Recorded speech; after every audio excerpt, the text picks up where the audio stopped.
আসসালামু আলাইকুম। আজকের ভিডিওতে আমি আপনাদের সাথে আলোচনা করব যে কিভাবে আমরা বিটিসিএল ওয়াইফাই স্পিড আমরা পরিবর্তন করতে পারি। তো আপনারা যদি বিটিসিএল ওয়াইফাই সার্ভিস ব্যবহার করেন, তো আপনারা যদি চান খুব সহজেই আপনারা বিটিসিএল ওয়াইফাই স্পিড আপনারা পরিবর্তন করতে পারবেন। অর্থাৎ আপনারা বর্তমানে যত এমবিপিএস ওয়াইফাই সার্ভিস ব্যবহার করছেন সেটা থেকে কিন্তু চেঞ্জ করে তার থেকে বেশি বা তার থেকে কম স্পিডের ব্যান্ডউইথ আপনারা ব্যবহার করতে পারেন। বিটিসিএল ওয়াইফাই স্পিড পরিবর্তন করতে গেলে আপনাদেরকে দুইটি শর্ত পূরণ করতে হবে।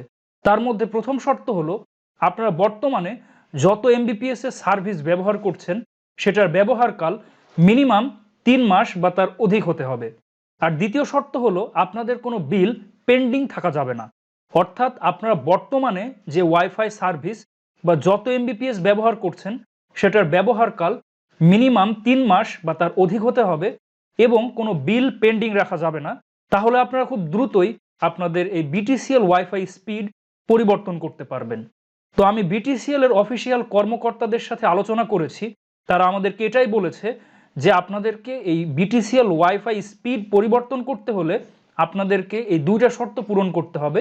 তো আমি আমার ব্যক্তিগত অভিজ্ঞতা থেকে বলছি, তো আমি বিটিসিএল এর 10 এমবিপিএস ওয়াইফাই সার্ভিসটা ব্যবহার করতাম। তো পরবর্তীতে সেটা আমি 5 এমবিপিএস করার জন্য অ্যাপ্লাই করি এবং আমি মাত্র 2 ঘন্টার ভেতরে আমার এই ওয়াইফাই স্পিড 5 এমবিপিএস এ নিয়ে আসি। তো আপনারা যদি চান আপনারা কম এমবিপিএস থেকে বেশি এমবিপিএস এ অথবা বেশি এমবিপিএস থেকে কম এমবিপিএস এ কিন্তু শিফট করতে পারবেন। অর্থাৎ কম স্পিড থেকে বেশি স্পিডে অথবা বেশি স্পিড থেকে কম স্পিডে আপনারা শিফট করতে পারবেন এবং এটা খুবই সহজ একটা পদ্ধতি। এটা আমি এখন আপনাদেরকে ইন ডিটেলস দেখাবো। তো এখন যদি আমরা বিটিসিএল ওয়াইফাই স্পিড পরিবর্তন করতে চাই, তো এই জন্য আমাদের বিটিসিএল এর অফিসিয়াল ওয়েবসাইটে আসতে হবে। তো এটা হলো বিটিসিএল এর অফিসিয়াল ওয়েবসাইট। তো এখানে এসে আপনাদেরকে পার্সোনাল লগ ইন করতে হবে। আর লগ ইন কীভাবে করতে হয় এটা তো আপনারা সবাই জানেন। এখানে ইউজার নেম পাসওয়ার্ড দিতে হয়। ইউজার নেম হিসাবে আপনারা যেটা করবেন সেটা হচ্ছে আপনারা যে ফোন নাম্বার দিয়ে রেজিস্ট্রেশন করেছিলেন তো সেই ফোন নাম্বারটা বসাবেন। তো সেটা আমি এখন বসাচ্ছি। ফোন নাম্বার বসিয়ে যে পাসওয়ার্ডটা সেট করেছিলেন তো সেই পাসওয়ার্ডটা এখানে লিখে দিবেন। দেন আপনারা সাইন ইনে ক্লিক করবেন। তো দেখতে পাচ্ছেন আমরা কিন্তু এই ওয়েবসাইটে প্রবেশ করলাম। তো এখন আপনারা যদি আপনাদের ওয়াইফাই স্পিড পরিবর্তন করতে চান তো সেক্ষেত্রে আপনাদের যে কাজ করতে হবে সেটা হচ্ছে সার্ভিসেস, এখানে চলে যাবেন। তো তারপরে দেখতে পাচ্ছেন এখানে অনেকগুলো অপশন। এখানে আপনাদেরকে এই চেঞ্জ প্ল্যান এখানে যেতে হবে। চেঞ্জ প্ল্যানে গেলে এখানে দেখতে পাচ্ছেন অনেকগুলো অফার আপনাদের সামনে আসবে, যেমন 10 Mbps, 15 Mbps, 75 Mbps, 50 Mbps, 100 Mbps, 30 Mbps, এরকম অনেকগুলো অপশন আপনাদের সামনে থাকবে। আমি যেহেতু বর্তমানে 5 এমবিপিএস ব্যবহার করছি তো সেটা কিন্তু এখানে শো হচ্ছে না। তো আপনারা যদি 5 এমবিপিএস ব্যতীত অন্য যত এমবিপিএস ব্যবহার করতেন সেক্ষেত্রে কিন্তু এখানে সেই 5 এমবিপিএস অপশনটা আসতো। আমি আগে 10 এমবিপিএস ব্যবহার করতাম, সেটা চেঞ্জ করে বর্তমানে আমি 5 এমবিপিএস এসেছি। তো এখন আপনাদের যেটা করতে হবে, আপনারা যত এমবিপিএস ব্যবহার করতে চান তো সেটা আপনাদেরকে সিলেক্ট করতে হবে। দেন তো সিলেক্ট করে আপনারা এখানে অ্যাপ্লাইতে ক্লিক করবেন। তো এখান থেকে আপনাদের যে কোনো একটা সিলেক্ট করতে হবে আপনারা কত এমবিপিএস ব্যবহার করতে চাচ্ছেন। তো আপনাদের পছন্দনীয় যেটা আপনাদের সুবিধা হয় সেটা আপনারা ব্যবহার করবেন। তো বর্তমানে আমি 5 এমবিপিএস ব্যবহার করছি। আমি প্রথমে 10 এমবিপিএস ব্যবহার করতাম, কিন্তু যেহেতু আমরা মাত্র কয়েকজন লোক ব্যবহার করি পরবর্তীতে সেটা শিফট করে আমি 5 এমবিপিএস এ এসেছি। আপনারা যত এমবিপিএস ব্যবহার করতে চান এখান থেকে আপনাদের সেটা সিলেক্ট করতে হবে। তো ধরুন আমি এই 10 এমবিপিএস এখন শিফট করতে চাচ্ছি, তো সেক্ষেত্রে আপনারা অ্যাপ্লাইতে ক্লিক করবেন। দেন আপনারা ইয়েসে ক্লিক করবেন। তাহলে কিন্তু আপনাদের এই রিকোয়েস্টটা তাদের সার্ভারে চলে যাবে। তো যেহেতু আমি অলরেডি চেঞ্জ করেছি, নতুন করে আবার চেঞ্জ করতে চাচ্ছি না, এখানে আমি ইয়েস করলে কিন্তু সেই রিকোয়েস্টটা তাদের কাছে চলে যাবে। তো এখানে ইয়েস করার পরে আপনারা যেখানে চেক করবেন সেটা হচ্ছে my order, my application and order, এখানে আপনারা চলে যাবেন। তখন আপনারা ঠিক এখানে আপনারা দেখতে পারবেন যে আপনারা যেটা রিকোয়েস্ট করেছেন সেটা কিন্তু এখানে চলে আসবে। তো ধরুন আমি সেই 10 এমবিপিএস যদি সেখান থেকে আমি ইয়েস করতাম, ঠিক এরকম লেখা দিত এবং এখানে লেখা দিত ওয়েটিং ফর অ্যাপ্রুভাল। এখানে দেখতে পাচ্ছেন অ্যাপ্লিকেশন ইজ অ্যাপ্রুভড, কিন্তু তখন এখানে লেখা দিত যে ওয়েটিং ফর অ্যাপ্রুভাল। অর্থাৎ আপনি যখন অ্যাপ্লাই ইয়েস করবেন তখন তাদের কাছে সেটা চলে যাবে এবং তারা সেটা চেক করবে যে আপনারা তাদের সে শর্ত পূরণ করেছেন কিনা, যে ওয়াইফাই স্পিড চেঞ্জ করার। সেটা হচ্ছে প্রিভিয়াসলি বা বর্তমানে যেটা ব্যবহার করছেন সেটার ব্যবহারকাল 3 মাস হয়েছে কিনা এবং আপনাদের কোনো বিল পেন্ডিং আছে কিনা। যদি না থাকে তারা সেটা অ্যাপ্রুভ করে দিবে। আর যতক্ষণ না তারা অ্যাপ্রুভ করবে এখানে লেখা থাকবে যে ওয়েটিং ফর অ্যাপ্রুভাল। এবার আপনাদের যে কাজ করতে হবে সেটা হচ্ছে যে এখানে আপনারা দেখুন মাই অর্ডারে যদি আমরা যাই, তো আমরা মাই অর্ডারে গেলে দেখতে পারবেন আপনারা যেটা নতুন করে অ্যাপ্লাই করেছেন সেই লিস্টটা এখানে কিন্তু চলে আসবে। তো আপনারা দেখুন প্রথমে আমি কিন্তু এই 10 Mbps ব্যবহার করতাম, পরবর্তীতে আমি যখন 5 Mbps এখানে ব্যবহার করেছিলাম এখানে লেখা দেখছেন যে কমপ্লিটেড, কিন্তু তখন এখানে লেখা ছিল অন্য কিছু, ওয়েটিং ফর অ্যাপ্রুভাল। কিন্তু বর্তমানে এটা আমি কমপ্লিট করেছি, সেজন্য আমাদের প্রতিটা স্টেপ কিন্তু আমাদের ডান দেখাচ্ছে। কিন্তু যদি আপনাদের সেটা কমপ্লিট না থাকতো তাহলে কিন্তু এখানে ওয়েটিং ফর অ্যাপ্রুভাল। তো তাদের সার্ভারে সেটা চলে যাবে এবং তারা সেটা অ্যাপ্রুভ করবে। আমার অ্যাপ্রুভ হতে মাত্র 1-2 ঘন্টার ভেতরে কিন্তু হয়ে গেছিল। তো আপনারা যেটা করবেন সেটা হচ্ছে আপনাদের নিকটস্থ যে BTCL অফিস থাকে সেখানে যদি যোগাযোগ করেন তাহলে কিন্তু খুব দ্রুত স্পিডটা পরিবর্তন করতে পারবেন। আমি আশা করি আপনারা 2-1 দিনের ভিতর, ইভেন কয়েক ঘন্টার ভিতরও কিন্তু চেঞ্জ করতে পারবেন। তো সেক্ষেত্রে আপনাদের সে BTCL অফিসে সরাসরি যোগাযোগ করতে হবে। আর যোগাযোগ যদি না করেন তাহলে কিন্তু 1-2 দিন বা ম্যাক্সিমাম 3 দিনের ভেতরে অটোমেটিক্যালি কিন্তু হয়ে যাবে। আর আমি যেহেতু সশরীরে সে BTCL অফিসে গিয়েছিলাম, তাদেরকে আমি রিকোয়েস্ট করি এবং বলি যে আমার আর্জেন্সি আছে, তো সেজন্য তারা খুব দ্রুত এটা করে দেয়। তো আপনারাও কিন্তু সে সশরীরে সেখানে গিয়ে খুব দ্রুত করতে পারেন, অন্যথায় 1-2 দিন লাগতে পারে। তো আপনারা যখন অ্যাপ্লাই করে ফেলবেন তো আপনাদের ঠিক এরকম আপনাদের একটা মেইল আসবে, আপনাদের যে জিমেইল দেয়া ছিল বা ইমেইল দেয়া ছিল সেখানে এরকম একটা মেইল আসবে। অর্থাৎ আপনারা যদি ওয়াইফাই স্পিড চেঞ্জ করতে চান, অর্থাৎ এক সার্ভিস থেকে অন্য সার্ভিসে যেতে চান, তো সেক্ষেত্রে কিন্তু আপনাদের একটা মিনিমাম চার্জ দিতে হবে। সেটা হচ্ছে এই যে 173 টাকা। তো এটা আপনাদের বিকাশ, রকেট, নগদ যেটা আপনাদের সুবিধা হয় সেটার মাধ্যমে কিন্তু আপনারা পরিশোধ করতে পারবেন। এখন আমি আপনাদেরকে দেখাবো কিভাবে এটা বিকাশের মাধ্যমে এই চার্জটা পরিশোধ করতে পারবেন। তো প্রথমে আপনারা বিকাশে চলে যাবেন। তো বিকাশে গিয়ে আপনারা যে কাজটা করবেন সেটা হচ্ছে পে বিল, এখানে চলে যাবেন। পে বিলে গিয়ে এখানে দেখতে পাচ্ছেন প্রতিষ্ঠান খুঁজুন, এখানে আপনারা BTCL লিখে সার্চ করবেন। তো BTCL টেলিফোন এখানে আপনারা চলে যাবেন। তো এখানে আপনারা দেখতে পারবেন যে বিল সময়সীমা। তো আপনারা যেই মাসে এই পেমেন্টটা করছেন তো সেই মাসটা সিলেক্ট করতে হবে। তো আমি যেহেতু এই অক্টোবর মাসে MBPS বা এক সার্ভিস থেকে অন্য সার্ভিসে যাচ্ছি, তো আমি এই অক্টোবর মাস সিলেক্ট করব। অর্থাৎ আপনারা যেই মাসেই কাজটা করবেন সেই মাসটা কিন্তু সিলেক্ট করবেন।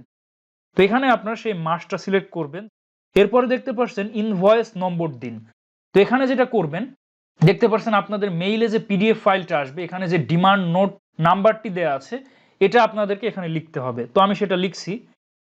দেন আপনারা পে বিল করতে এগিয়ে যান, এখানে ক্লিক করবেন। তো আপনারা এখানে দেখতে পাচ্ছেন আমাদের পরিমাণ 173 দেখাচ্ছে।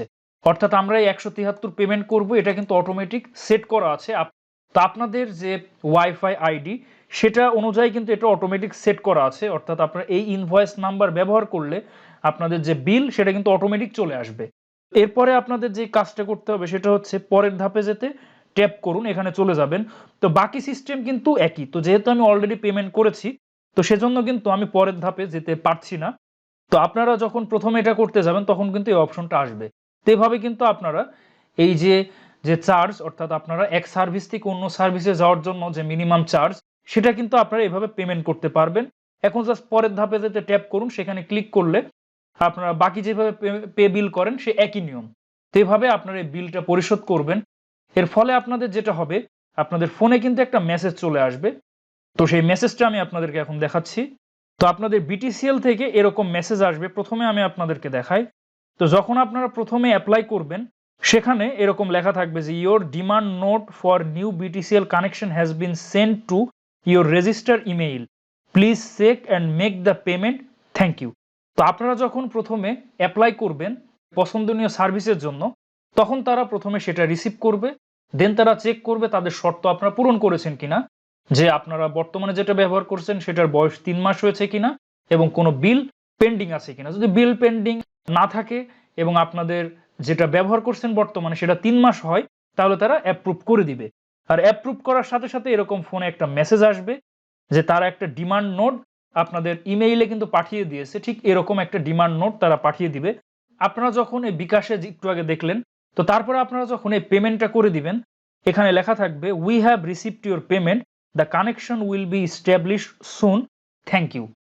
তো এই কথাটা লেখা থাকবে। তো আপনারা পেমেন্ট করার সাথে সাথে এরকম একটা মেসেজ দিবে যে আপনাদের পেমেন্ট তারা সঠিকভাবে পেয়েছে এবং খুব দ্রুতই তারা আপনাদের কানেকশনটা পরিবর্তন করে দিবে। আপনারা বর্তমানে যেটা ব্যবহার করছিলেন যত এমবিপিএস, এটা খুব দ্রুতই তারা আপনাদের সেই পছন্দনীয় সেই স্পিডে নিয়ে যাবে।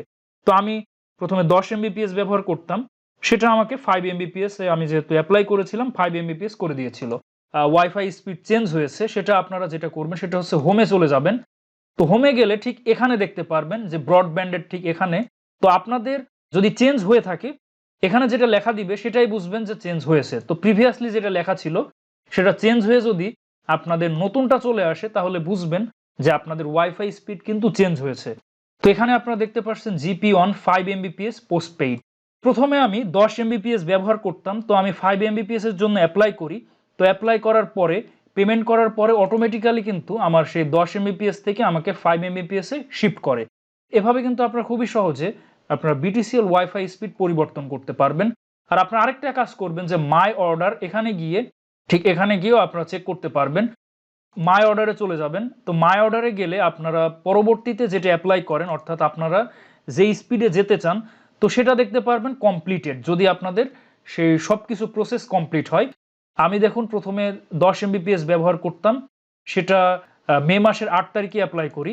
এটা আমি প্রায় 5 মাস ব্যবহার করার পরে আমি 5 এমবিপিএস এটা অ্যাপ্লাই করি, দেন এটা কিন্তু অ্যাপ্রুভড হয়ে যায় এবং এখানে দেখতে পাচ্ছেন কমপ্লিটেড। আমি যদি ডিটেলসে চলে যাই তো দেখতে পাচ্ছেন অ্যাপ্লিকেশন ফিজিবিলিটি চেক, আমাদের সব প্রসেস কিন্তু কমপ্লিট এবং তারা ফাইনালি এই স্পিডটা কিন্তু চেঞ্জ করে দিয়েছে। তো এভাবে কিন্তু আপনারা খুবই সহজে বিটিসিএল ওয়াইফাই স্পিড আপনারা পরিবর্তন করতে পারেন। এটা কিন্তু খুব সিম্পল একটা ওয়ে। আর বর্তমানে বিটিসিএল সম্পূর্ণ অটোমেটেড সিস্টেম, এখানে আপনারা অনলাইনে সবকিছু করতে পারবেন, আপনাদেরকে সশরীরে কোথাও যাওয়া লাগবে না, এটা আপনারা অনলাইনের মাধ্যমে কিন্তু করতে পারবেন। আর আপনারা যদি চান যে খুব দ্রুত জাস্ট কয়েক ঘন্টার ভেতরে এই ওয়াইফাই স্পিড পরিবর্তন করতে, সেক্ষেত্রে আপনার অফিসে সরাসরি যোগাযোগ করতে পারেন এই অনলাইনে অ্যাপ্লিকেশন করার পরে, তাহলে তারা খুব দ্রুত সেটা অ্যাপ্রুভ করে দিবে এবং আপনাদের ওয়াইফাই স্পিড খুব দ্রুত পরিবর্তন হবে। আর আপনারা যদি শুধুমাত্র অনলাইনে করতে চান তো সেক্ষেত্রে 1 থেকে 2 দিন বা ম্যাক্সিমাম 3 দিন লাগতে পারে। আর আপনারা যদি সশরীরে সে অফিসে গিয়ে যোগাযোগ করেন তাহলে কিন্তু জাস্ট কয়েক ঘন্টার ভিতরে পেয়ে যাবেন। যেমন আমি মাত্র 2-1 ঘন্টার ভেতরেই এই ওয়াইফাই স্পিড পরিবর্তন করেছিলাম। সো ডিয়ার ভিউয়ার্স, আশা করি আপনারা বুঝতে পেরেছেন যে কিভাবে আমরা বিটিসিএল ওয়াইফাই স্পিড পরিবর্তন করতে পারি। এভাবে আপনারা পছন্দনীয় যে কোনো স্পিডের ওয়াইফাই সার্ভিস ব্যবহার করতে পারেন।